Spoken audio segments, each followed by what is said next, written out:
మిథునం వారికి కనుక చూసుకున్నట్లయితే మీకు సంవత్సరం పాటు శని భగవానుడు మీ యొక్క లగ్న చతుర్థాధిపతి అయినటువంటి బుధుడు యొక్క నక్షత్రంలోకి దశమ స్థానంలో ఉంటున్నాడు. ఇన్ని రోజులు ఉత్తరాభాద్ర నక్షత్రంలో ఉన్నాడు, ఇప్పుడు రేవతి నక్షత్రంలోకి వస్తున్నాడు. దీని మూలంగా మీకు కలిగేటువంటి ఫలితాలు దేశకాల పరిస్థితులు ఇటువంటి మార్పులు ఉంటాయి. మీరు ఏ దేవతారాధన చేసుకోవాలనేటువంటి అంశాలు చెప్తుంది నేనైనప్పటికీ చెప్పిస్తుంది సాక్షాత్ లలిత అమ్మవారిగా భావిస్తూ ఆ లలితాంబిక అమ్మవారి యొక్క అనుగ్రహం మీకు పరిపూర్ణంగా కలగాలని మనస్ఫూర్తిగా కోరుకుంటూ ఇక్కడ గమనించినట్లయితే దశమ స్థానంలో శని అయితే ఇది ఎటువంటి ఫలితం ఇస్తుంది మీకు? రకంగా చెప్పాలంటే తాతగారి ఆస్తి సంబంధించినటువంటి విషయంలో, తండ్రి గారి ప్రాపర్టీ రిలేటెడ్ సంబంధించిన, తాతగారి ప్రాపర్టీ రిలేటెడ్ సంబంధించిన విషయంలో ఒక పాజిటివ్ కోణం అనేటువంటిది ప్రారంభం కానుంది. అంటే అవి కొంచెం మూమెంట్ కదులుతాయి కొద్దిగా. కాకపోతే చదివేటువంటి విద్యార్థులకి కొంచెం చదువు మీద కాన్సన్ట్రేషన్ కొంచెం తగ్గడము. చదువు ఒకటే కాదు, నేను చదువుతో పాటు నేను ఏదైనా సరే ఉద్యోగం చేస్తాను. కొంతమంది చూడండి విదేశాలకు వెళ్తారు, అక్కడ ఏవేవో ఉద్యోగాలు చేస్తూ ఉంటారు. అక్కడ ఒక పక్క చదువుతూ ఒక పక్క పార్ట్ టైం లాగా. అలా ఉద్యోగ సంబంధించినటువంటి విషయాలకి అనుకూలమైనటువంటి పరిస్థితిని ఇస్తున్నాడు ఇక్కడ శని భగవానుడు రేవతి నక్షత్రంలోకి అతను అయి. కాకపోతే మీరు ఇక్కడ కొన్ని జాగ్రత్తలు కూడా తీసుకోవాలి.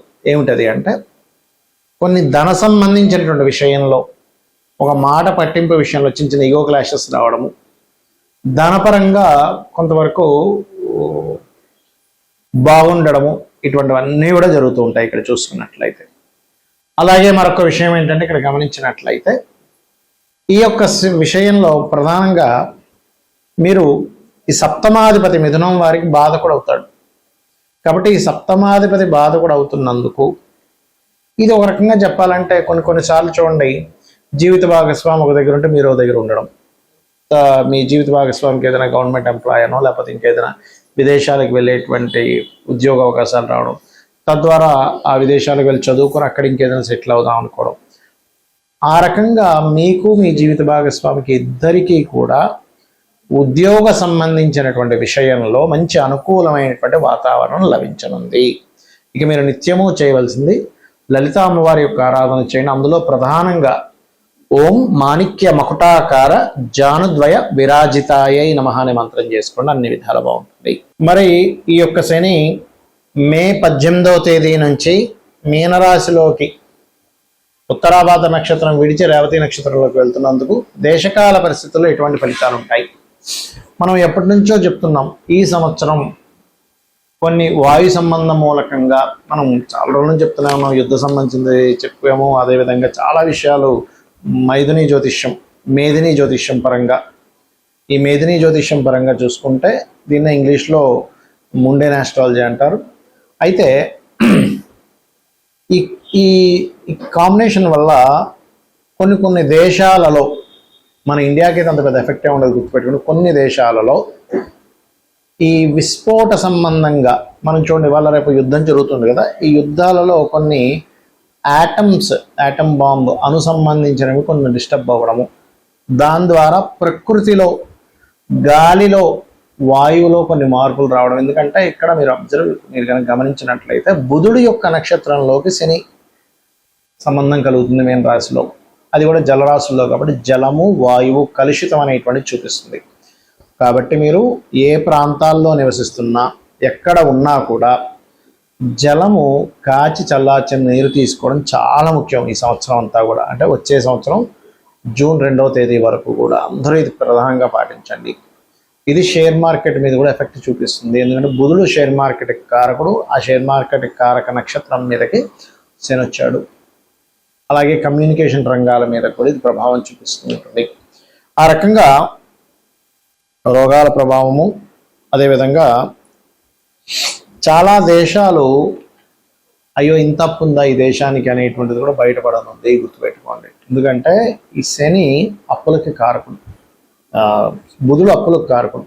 ఈ శని ఎప్పుడైతే అప్పులకు కారకుడు అయినటువంటి బుధ నక్షత్రాల్లోకి వెళ్ళి కూర్చుంటున్నాడో ఆర్థిక మాన్యం అనేటువంటిది రాబోతుంది కొన్ని దేశాలకి.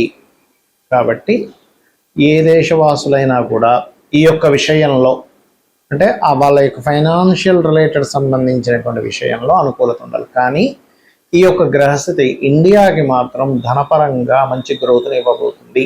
ఇప్పుడు ఇన్ని రోజుల నుంచి చూడండి, మనం రూపీ వాల్యూ పడిపోతుంది అనుకుంటున్నాం కదా, ఇక్కడ నుంచి కొంత ముందుకు వెళ్ళేటువంటిది, అంటే కొంతవరకు దాని యొక్క ఇది కొంత ఆగడము, కొంత రైజ్ అవ్వడం కూడా జరుగుతుంది ఈ యొక్క బుధ నక్షత్రంలోకి శని యొక్క సంచారం మూలంగా, గుర్తుపెట్టుకోండి.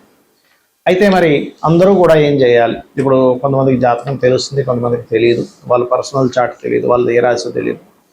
ముఖ్యంగా ఎటువంటి నెగటివ్ ఎఫెక్ట్స్ కలగకుండా ఉండాలి అంటే మీరు చేయవలసినటువంటిది ప్రధానంగా శని బుధ గ్రహాల దగ్గర దీపారాధన చేయండి.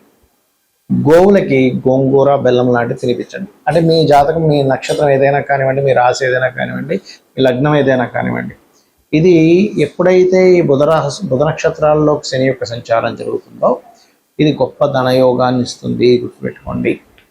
అలాగే మరొక విషయం ఏంటంటే వాళ్ళ యొక్క జన్మజాతకాల్లో వాళ్ళ పర్సనల్ చార్ట్స్ ఉంటాయి కదా, వాళ్ళ యొక్క చార్ట్లో బుధుడి యొక్క మహాదశ కానీ శని యొక్క మహాదశ కానీ నడిచేటప్పుడు వాళ్ళది కనుక లగ్నాన్ని బట్టి, వాళ్ళకుండే ప్లేస్మెంట్ని బట్టి, బుధుడిలో శని కానీ శనిలో బుధుడు కానీ, లేదా మహాదశే డైరెక్ట్గా బుధ మహాదశ కానీ మహాదశే శని మహాదశ కానీ నడిచేటప్పుడు వాళ్ళకు ఉండేటువంటి గ్రహాలలో అది కనుక మంచి ప్లేసుల్లో ఉంటాయంటే 2 అదేవిధంగా 5 కానీ, లేకపోతే పాపగ్రహం అయితే శని అయితే కనుక 3, 6, 11 స్థానాల్లో 10 స్థానాల్లో ఉన్నప్పుడు అది పాజిటివ్ ఫలితాలు ఇస్తుంది.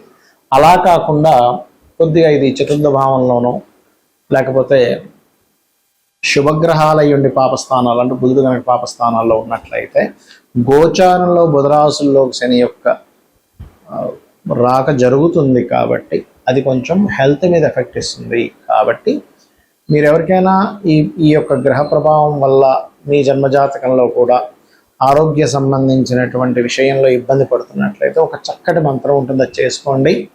ఖచ్చితంగా మీకు ఆ యొక్క ప్రభావం తగ్గుతుంది. అదేమిటి అంటే ఓం సర్వవ్యాధి ప్రశమని సర్వమృత్యు నివారణి అగ్రగణ్య అచింత్య రూప కలికల్మషనాశిని నమః అనే మంత్రం చదువుకోండి, ఖచ్చితంగా బాగుంటుంది. మరియు దీంతో పాటు ఇంత పెద్ద మంత్రం నేను చదవలేను అనుకునేటువంటి వారు క్రీం అచ్యుత అనంత గోవిందాయ నమః. మరియు అప్పులు ఎక్కువగా ఉన్నాయండి, ఆల్రెడీ ఇప్పటికే బుధ మహాదశ నడుస్తుంది, బుధుడు సరైన పొజిషన్లో లేడు, దాంతోపాటు ఇప్పుడు బుధ నక్షత్రాల్లోకి శని వస్తున్నాడు, మీ యొక్క జన్మజాతకంలో కూడా బుధుల్లో శనిలో బుధుడు నడుస్తున్నాడు, అప్పులు విపరీతంగా పెరిగిపోతున్నాయి అనుకునేటువంటి వారు ఇప్పుడు గనక మీరు ఓం అపర్ణాయ నమః అనే మంత్రంతో పాటు ఓం సంపత్కరీ సమారూఢ సింధుర వ్రజ సేవితాయ నమః అనే మంత్రం చేయండి. లేదు మీకు చక్కగా ఇంట్లో హోమం చేసుకునేటువంటి ఏర్పాటు ఉంది అని అనుకోండి ఉదాహరణకి, అప్పుడు మీరు చేయవలసింది ఏంటి అంటే సింపుల్గా ఏం లేదు, బిల్వపత్రాన్ని నూనెలో ముంచి హోమం చేయండి, ఖచ్చితంగా అప్పులు బాధలు తగ్గుతాయి. అలా కాదండి మాకు శత్రు బాధలు ఎక్కువైపోయాయి, ఇంకా ఎందుకంటే ఈ బుధుడు రాసుల్లోకి శని ఎంటర్ అవ్వడం మూలంగా బంధువర్గం వాళ్ళతో శత్రుత్వాలు పెరుగుతూ ఉంటాయి. అంటే ఇప్పుడు దీనివల్ల ఏంటంటే మనకి రకరకాల దేశాలకి ఇది మిత్ర దేశమే అని అనుకునేది శత్రుదేశంగా మారుతూ ఉంటుంది. ఇది ఏమిటంటే మిత్రుడు కదండి అంటే శత్రువు అయిపోతూ ఉంటాడు.